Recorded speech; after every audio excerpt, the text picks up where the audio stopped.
tudo aquilo que nós orarmos em conformidade com a vontade do Pai, crendo, receberemos. Aleluia, Jesus. Estenda a sua mão direita para o altar. Vamos orar ao Senhor para que use seu servo, seu filho, o nosso irmão Rodrigo, para que ele seja aqui a boca de Deus neste lugar. Amém? Maravilhoso Deus e Pai Todo-Poderoso, eis-nos aqui, meu Pai, mais uma vez, com os nossos ouvidos abertos, com o nosso coração aberto, com as nossas almas receptivas à Tua Palavra. A Tua Palavra que salva, que cura, que liberta, que renova, que restaura, que exorta, que corrige. Eis-nos aqui para ouvi-la, Senhor. Ó Pai, toma Teu servo, toma Teu filho, que tem sido Teu instrumento, meu Pai, para uso Teu, Pai. Usa-o, meu Pai, conforme a Sua vontade. Quando Ele abrir a Sua boca, seja o Teu Espírito Santo a falar conosco neste lugar, ó Pai, em o nome de Jesus Cristo. Diga amém. Graças a Deus. Que o Senhor abençoe. Fique só um pouquinho de pé.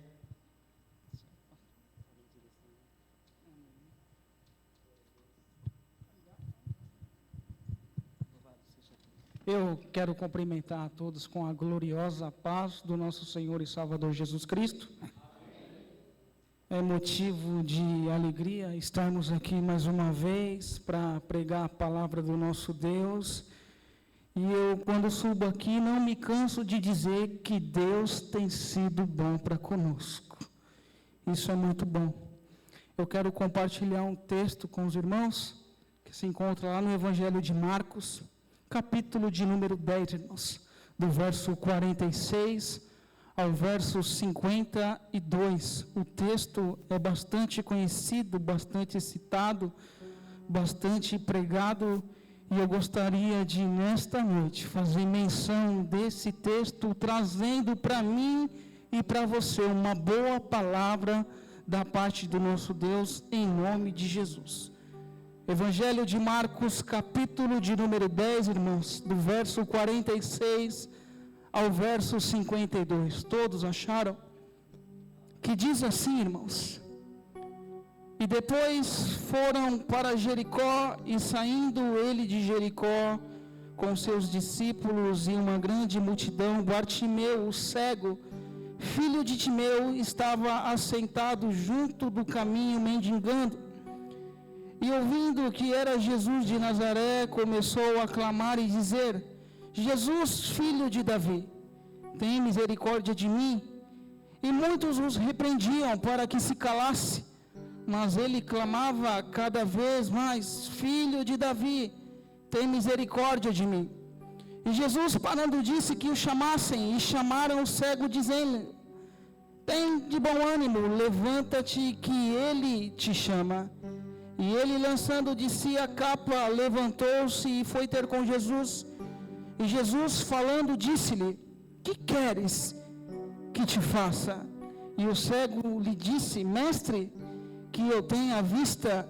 E Jesus lhe disse: Vai, a tua fé te salvou. E logo viu e seguiu a Jesus pelo caminho. Tomai assento. Eu já falei que toda vez que eu subo aqui eu tremo, né? E continuo tremendo, não tem jeito. Irmãos, você já parou para pensar que na caminhada da vida, muitas vezes vivemos algo que não planejamos, ou que não sonhamos, ou que não imaginamos que tal coisa aconteceria conosco? Eu já passei por alguns lugares e comentei e conversei com algumas pessoas e não encontrei alguém que decidiu viver algo e não viveu. Às vezes passamos por algo e não imaginamos passar por aquilo. Existem pessoas que indagam a Deus, se indagam e indagam a Deus de forma indireta, dizendo: Senhor, eu não acredito que eu estou vivendo tal situação. Por que é que tal coisa aconteceu comigo? Existem pessoas que simplesmente conversam com as outras, desabafando mas num tom de descontentamento. Ou seja, não está feliz, não está contente. Alguma coisa aconteceu. Senhor, por que é que eu perdi? Por que é que Beltrano foi embora? Por que é que Ciclano foi embora? Por que é que não deu certo? Por que é que eu não consegui tal coisa? E a grande verdade, meu irmão, é que isso faz parte da vida. A vida, ela é feita de altos e baixos. Existem pessoas que acreditam que a vida é passageira e algo monótono, algo sem graça. Na questão passageira, eu até concordo, porque a vida, ela de fato passa muito depressa, muito rápido, mas não é algo sem graça.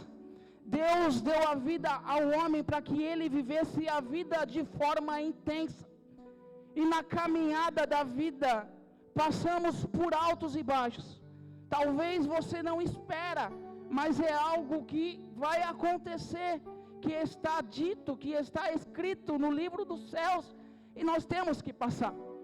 Quando nós passamos por alto, as pessoas se agradam da nossa presença, gostam de estar conosco, gostam de ouvir uma palavra, porque estamos felizes, e essa palavra anima, ou seja, você é alguém que eleva a estima do próximo, porque você está muito bem. Mas a grande verdade, meu irmão, que a vida é feita de altos e baixos, e existem momentos da nossa vida que nós tivemos que descer, ou precisamos descer.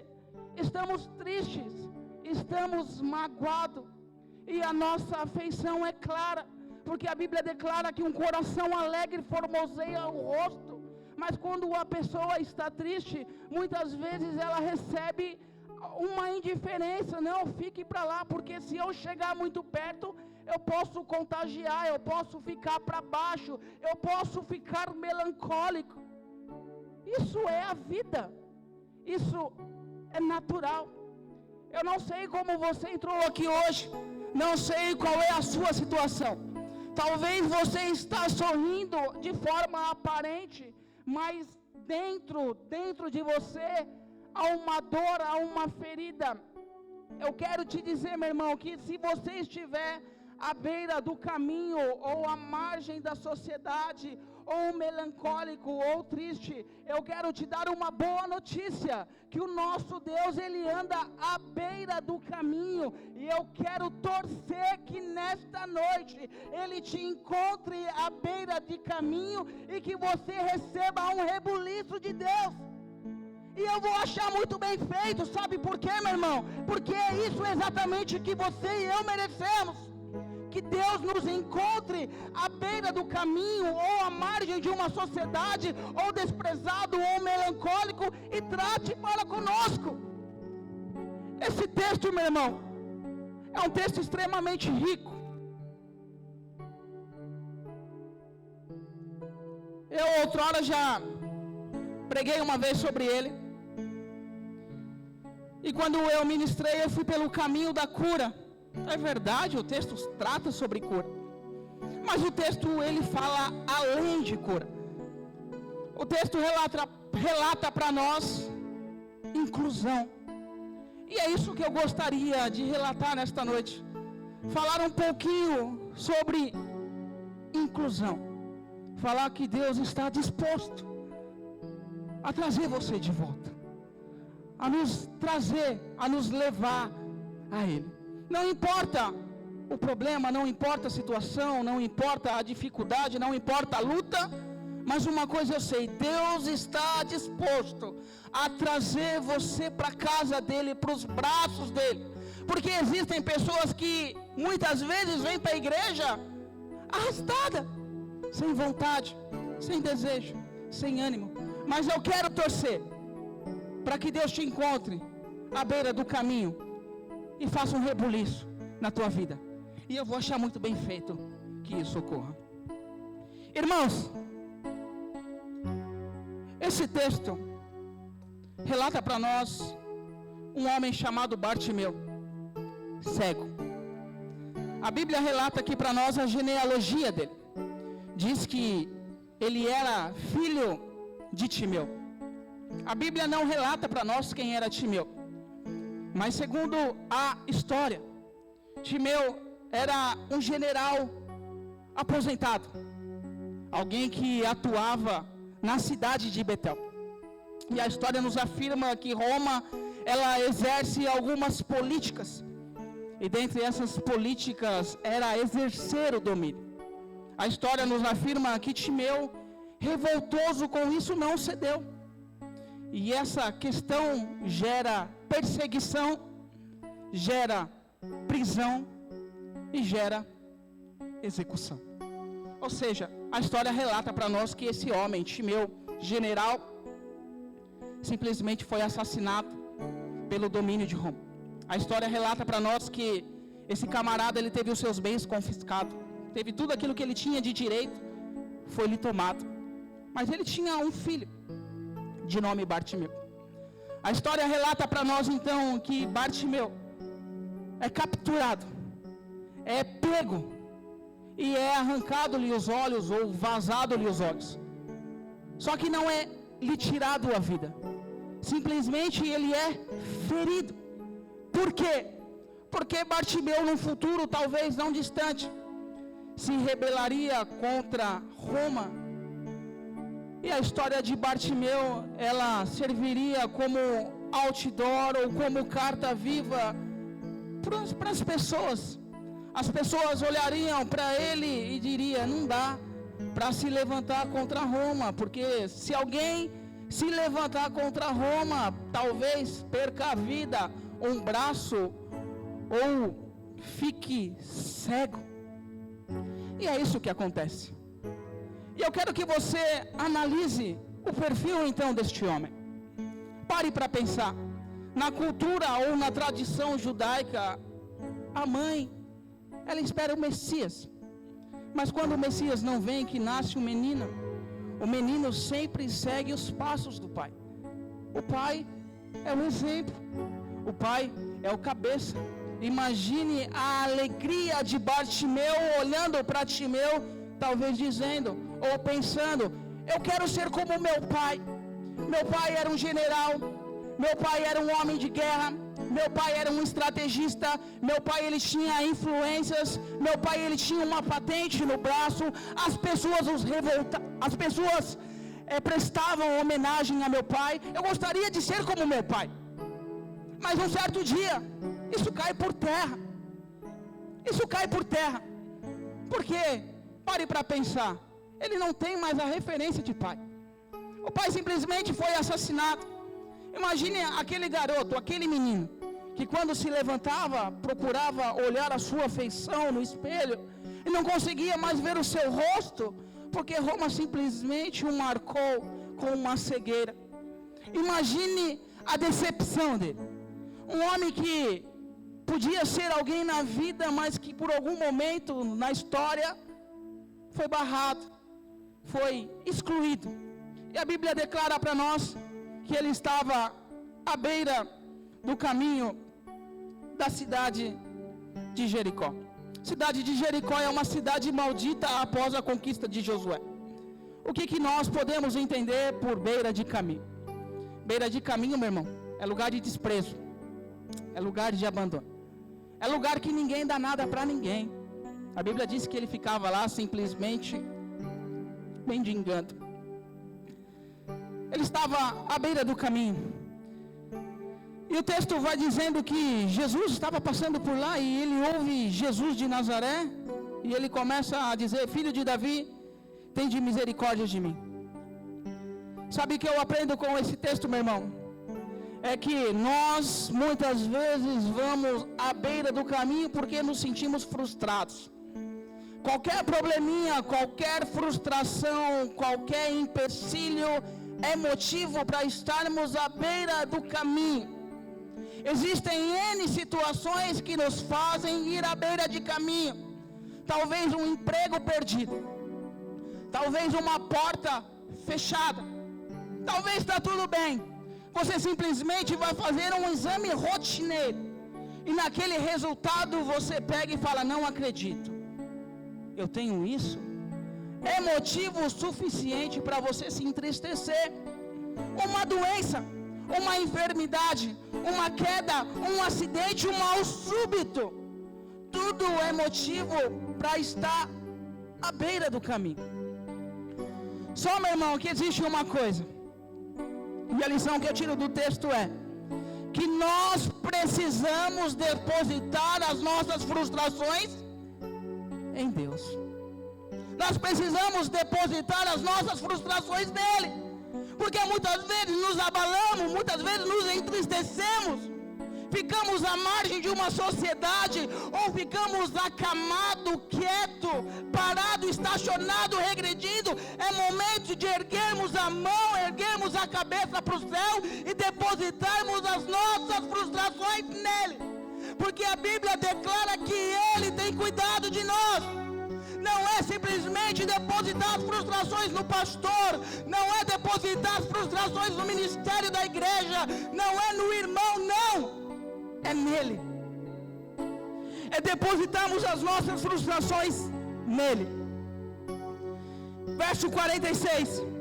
Depois foram para Jericó, e saindo ele de Jericó com seus discípulos, e uma grande multidão, Bartimeu, cego, filho de Timeu, estava sentado junto do caminho mendigando. E o verso 47. Eu vendo que era Jesus de Nazaré, começou a clamar e a dizer: Jesus, filho de Davi, tem de misericórdia de mim. O verso 48. E muitos os repreendiam para que se calasse, mas ele clamava cada vez mais: Filho de Davi, tem misericórdia de mim. Sabe o que eu aprendo, meu irmão? É que em hipótese alguma nós podemos, ou nós não podemos em maneira nenhuma perder a esperança. Porque se o homem perde a esperança, infelizmente ele está morto. Porque a esperança do crente, ela morreu sim, mas ao terceiro dia ela ressuscitou, e hoje ela está à destra do Pai Todo-Poderoso. A esperança do crente, de fato, esta não morre. Jesus é a esperança do crente. Terceiro, verso 48. E muitos os repreendiam para que se calasse, mas ele clamava cada vez mais: Filho de Davi, tem misericórdia de mim.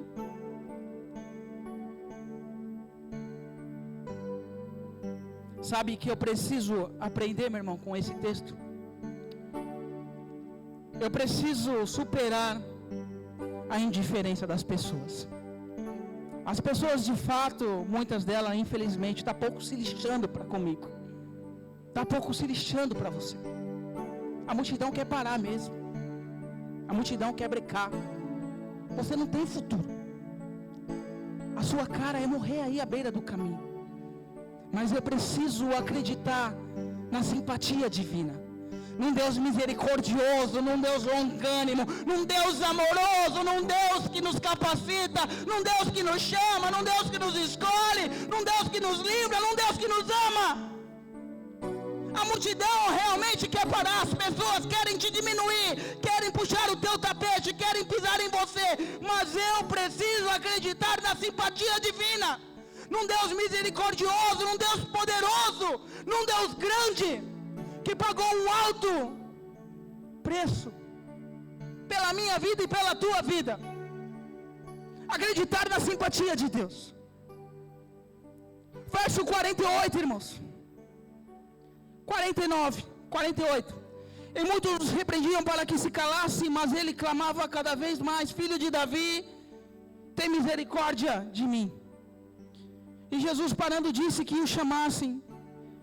E chamaram o cego, dizendo-lhe: Tem de bom ânimo, levanta que ele te chama. A Bíblia relata para nós que Bartimeu, ele usa um recurso de extrema importância, que foi a tua voz. Um camarada talvez fraco, talvez sujo, talvez fedido, não vendo nada, mas ele usou aquilo que ele tinha. O que é que eu e você temos usado para chamar a atenção de Deus? O que é que você tem feito para chamar a atenção de Deus? O que é que você tem feito para chamar o favor de Deus?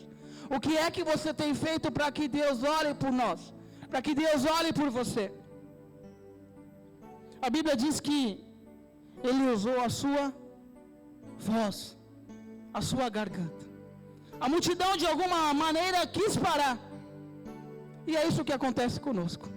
As multidões querem parar, os problemas querem parar, as situações difíceis querem parar, mas a nossa cara é continuar a caminhada, é continuar trilhar os passos. E lançando de si a capa, levantou-se e foi ter com Jesus. Essa capa era o que dava sustento ao cego. Era que dava liberdade para ele exercer a função de pedinte. Sem essa capa, ele não poderia exercer a função de pedinte. Ou seja, ele declarava: eu sou um mendigo. A capa era quem dizia quem ele era. Mas no momento que ele tem um encontro com Jesus, ele diz: sabe de uma coisa? Eu era mendigo. Eu sou filho do rei. Eu sou filho do rei todo-poderoso. A Bíblia diz que lançando de si a capa, foi ter com Cristo. Foi ter com Jesus. E Jesus falando disse-lhe: que queres que eu te faça? E o cego lhe disse: mestre, que eu tenha vista. Sabe que eu aprendo com o texto, irmãos? É que na nossa caminhada, nós precisamos fazer boas escolhas. Ele poderia ter escolhido N coisas. Ele poderia ter escolhido uma posição.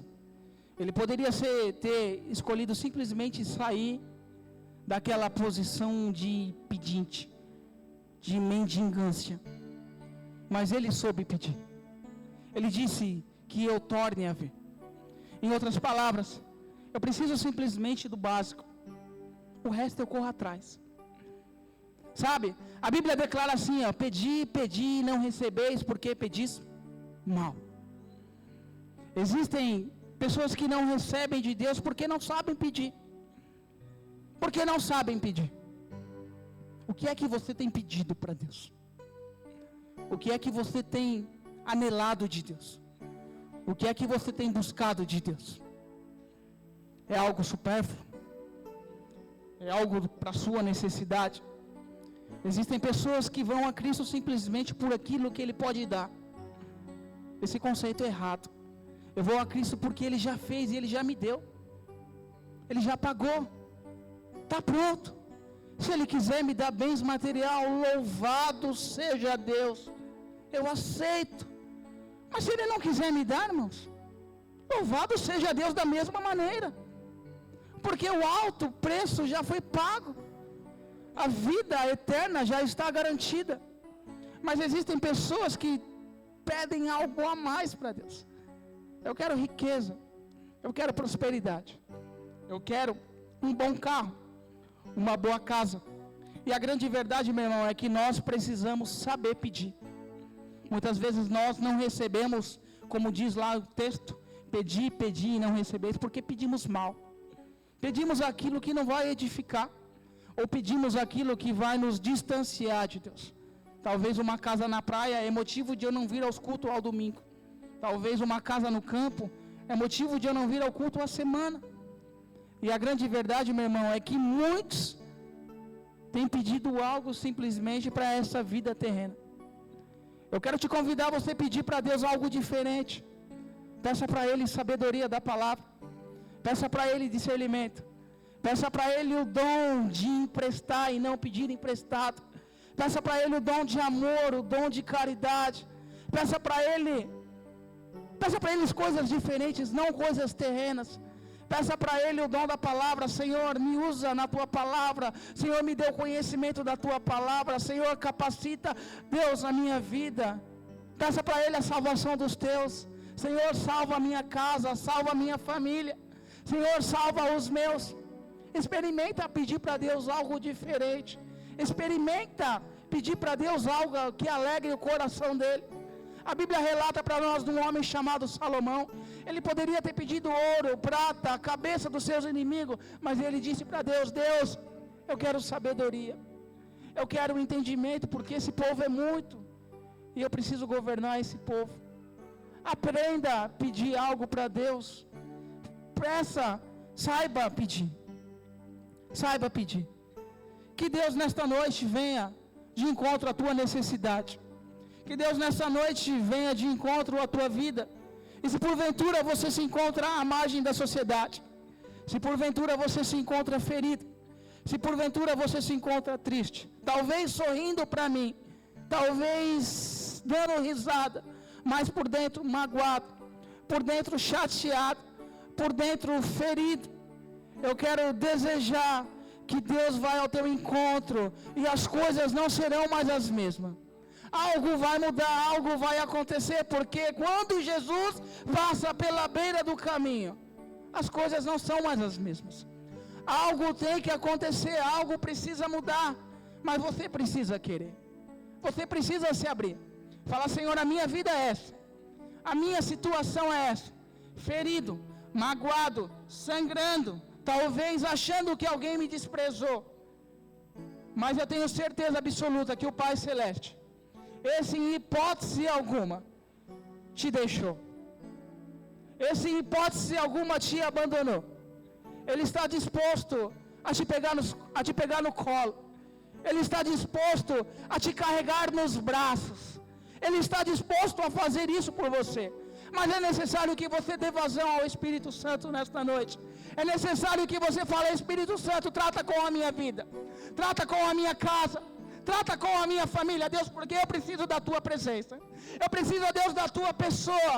Deus, eu preciso da tua presença, Deus, na minha vida, na minha faculdade, Deus, no meu transporte público. Deus, dentro do meu veículo. A minha situação até aqui é terrível, é lamentável. Deus, eu tenho vindo para a tua casa simplesmente arrastada. Eu não tenho vontade de estar lá. Quando eu entro na tua casa, eu me entristeço. Deus, eu estou à margem do caminho, eu estou à beira do caminho. Mas hoje é dia de o Espírito Santo vir de encontro à tua pessoa e te dar uma injeção de ânimo e falar, eu tenho cuidado de você.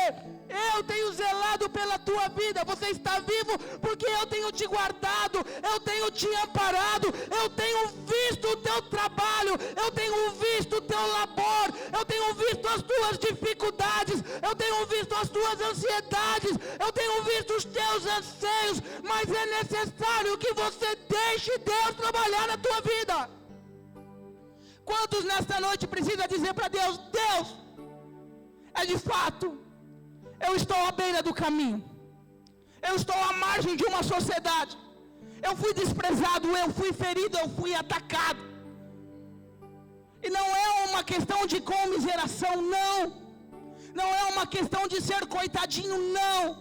É uma questão que o homem é dotado de sentimentos. E muitas vezes nos magoamos.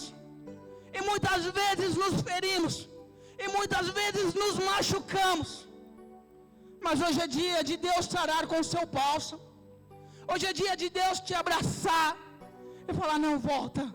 Volta porque o teu lugar é lá.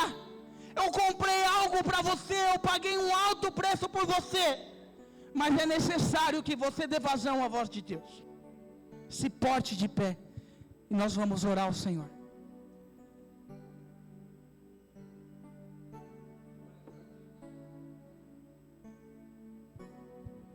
Eu gostaria que você orasse a Deus. Senhor nosso Deus, eterno e soberano Pai. Deus, aqui está a tua igreja. A tua igreja, Pai, que foi comprada, que foi remida pelo sangue vertido, ó Deus, lá na cruz do Calvário. Pai, eu não sei a necessidade, ó Deus, do teu povo, não sei a necessidade dos teus filhos. Mas existem pessoas, ó meu Pai, que se achegam a nós simplesmente de forma arrastada. Pessoas que por algum motivo, ó meu Pai, foram feridas, foram, ó meu Pai, descriminalizadas, foram, ó Deus, marginalizadas e foram lançadas à margem da sociedade. A grande verdade, ó Deus, é que muitas pessoas de fato querem que elas continuem lá, à beira do caminho mendigando, simplesmente se alimentando, ó meu Pai, de esmola, sabendo, ó meu Pai, que o Senhor tem algo maior, sabendo, ó meu Pai, que o Senhor tem riqueza. Meu Pai, eu quero que o Senhor venha de encontro, ó meu Pai, às vidas aqui. Meu Pai, vidas, ó meu Pai, que precisam, ó meu Pai, ser saciadas, que precisam, ó meu Pai, ser curadas, ó meu Pai, que precisam, ó meu Pai, ser introduzidas, ó meu Pai, dentro do corpo de Cristo, que precisam, ó meu Pai, ser introduzidas, ó meu Pai, na sociedade de modo geral. Meu Pai, nós, ó meu Pai, quebramos, ó meu Pai, toda palavra, meu Pai, de engano. Nós, meu Pai, quebramos, ó meu Pai, toda palavra, meu Pai, de maldição. Nós quebramos, ó meu Pai, toda palavra, meu Pai, de inveja. Toda palavra que não vai dar certo. Meu Pai, em nome de Jesus, vai dar certo. Meu Pai, prosperidade sim na Tua palavra. Conhecimento da Tua palavra. Meu Pai, dignidade. Cabeça erguida, meu Pai, porque o Senhor pagou um alto preço. Aqui está a Tua igreja, meu Pai. Igreja essa que foi comprada, que foi realmente remida no sangue do Cordeiro. Meu Pai, em nome de Jesus, Pai, eu quero profetizar, ó meu Pai, vida, ó meu Pai, vida com abundância, de acordo com a Tua palavra, porque a Tua palavra, meu Pai, nos garante isso. Meu Pai, em nome de Jesus, Pai, venha de encontro aos corações, venha de encontro, meu Pai, à ferida. Meu Pai, aquela pessoa, meu Pai, que se encontra triste, meu Pai, porque alguém foi embora. Meu Pai, alguém que se encontra triste, meu Pai, porque está doente. Meu Pai, porque perdeu o emprego. Meu Pai, porque não tem mais vontade de congregar. Espírito Santo, nós clamamos ao Senhor. Pai, venha de encontro a estas pessoas. Meu Pai, traga paz. Meu Pai, traga refrigério. Meu Pai, traga ânimo. Meu Pai, traga anseio. Meu Pai, traga desejo. Meu Pai, que as pessoas simplesmente venham se deleitar, venham se regozijar, meu Pai, na Tua casa, porque a Tua presença, meu Pai, é boa, porque a Tua presença, meu Pai, é agradável. Deus, em nome de Jesus, Pai, que o Teu povo saia daqui, meu Pai, possuído da Tua palavra, sabendo, meu Pai, que o Senhor sempre tem mais. Nós, ó meu Pai, nós nos unimos como igreja e pedimos, ó meu Pai, a Tua bênção para os nossos, a Tua bênção, ó meu Pai, por aqueles que congregam aqui, pelos parentes, meu Pai, por aqueles que estão afastados por algum motivo, que recebam, ó meu Pai, a Tua proteção, que recebam, ó meu Pai, uma película, ó meu Pai, da Tua proteção também. Ó Deus, em nome de Jesus, Pai, abençoe esse ministério, Pai. Que as palmas glorifiquem e exalte ao nosso Deus em nome de Jesus.